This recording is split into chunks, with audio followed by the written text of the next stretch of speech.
Hi Robert, hi YouTubers, Bruce Simpson here. Back in 2003 I went over to the UK and appeared on an episode of Scrap Heap Challenge where I met Robert, nice guy. I built a jet-powered dragster and raced it down the Centrepod drag strip with a team of Navy engineers called the Destroyers. It was a good time. I look back on it with fond memories. And I watch Robert's videos regularly. They're entertaining, they're fun. It's good to see someone as crazy as Robert venting his spleen on the internet. But the last video, Robert, sorry mate, I can't let that pass without coming back at you. Your Ran-tastic video was full of shite, absolute crap.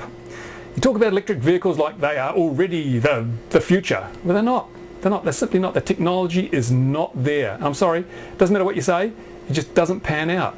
You talk about Top Gear. Now, I quite like Top Gear. Okay, Jeremy Clarkson's a prat, but it's not about cars. Top Gear is about entertainment. The vehicles, they're just a foil for Jeremy and his mates to make jokes and do funny things. And if you take it for that, it's a good program. It's not the oracle of automotive information, and I think you make the mistake of assuming that it is.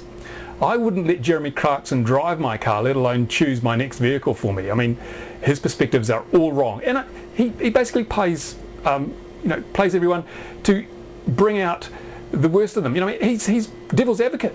He says these things because he knows he'll get a rise out of it and people will respond, and that's what makes ratings. When you stimulate people and get them going and they get on the phone or they get on the email, whatever, that's fine.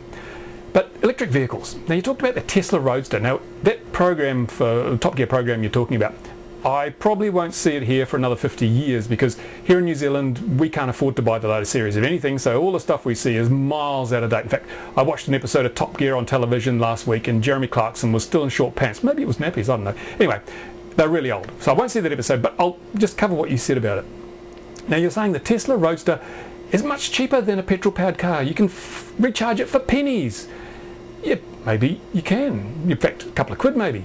But the problem is that it's not the charging of the Tesla Roadster that represents the cost. Now you buy yourself a nice, fast, petrol-powered car, sports car, whatever, you might spend 50,000 quid on one. I don't know what they cost in the UK, but it sounds like a reasonable price. Buy your Tesla Roadster, 90,000 quid. Okay, let's ignore the cost you spend initially.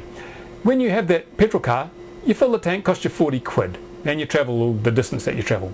Tesla Roadster, you fill the battery, costs you a couple of quid, and you drive the distance. Now, the big difference here is that as long as you keep filling the tank and changing the oil in the petrol-powered car, it'll probably go for what, 100,000, 200,000 miles with today's technology? And the only other costs are tyres and bits and pieces like that.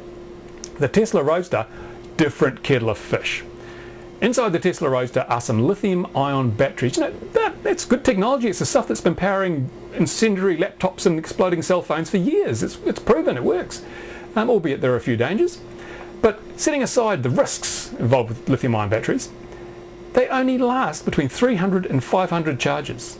Once you get to that level, they stop holding enough charge to be useful. So let's take the average, let's say 400 charges. Let's say you buy your Tesla Roadster, you got 400 charges worth of battery life.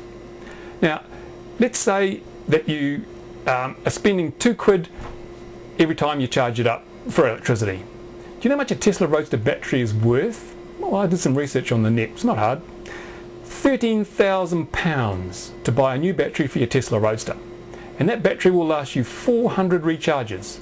Do the sums, work it out. That's £32.50 worth of battery you're using every time you recharge it.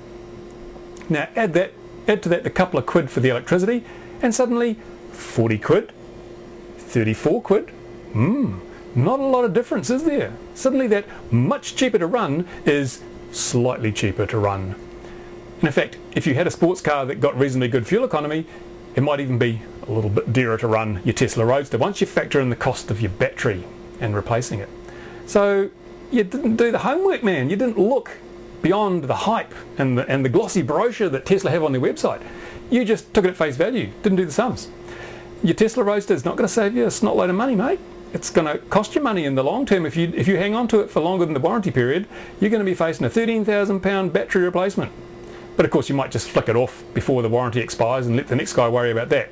Is that really an ethical thing to do? I don't know. It means the second-hand price of Tesla Roadsters will be pretty low because everyone buying them know they're going to have to fork out 13 grand for a new battery.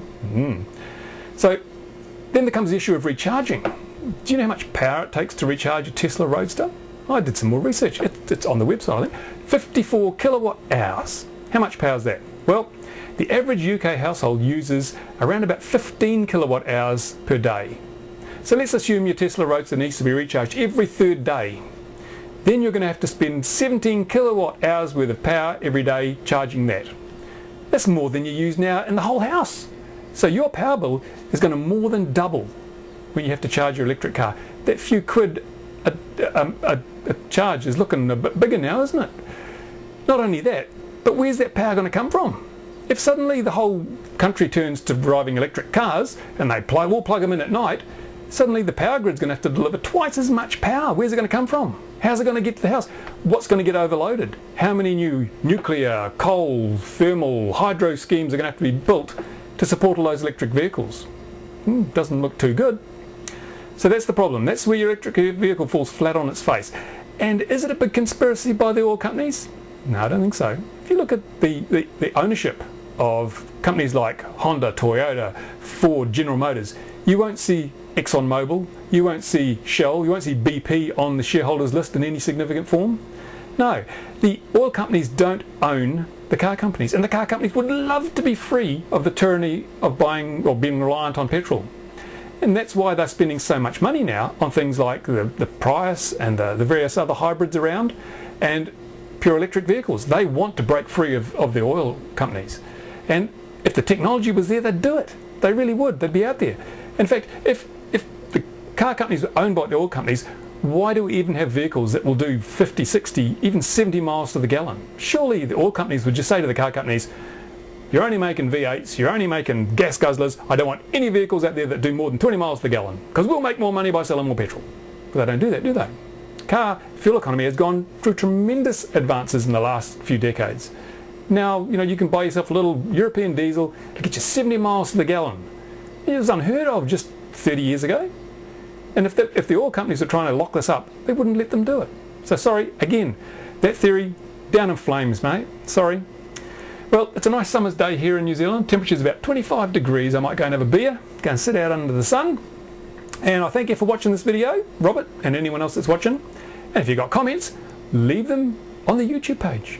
So, if you've been watching, thank you.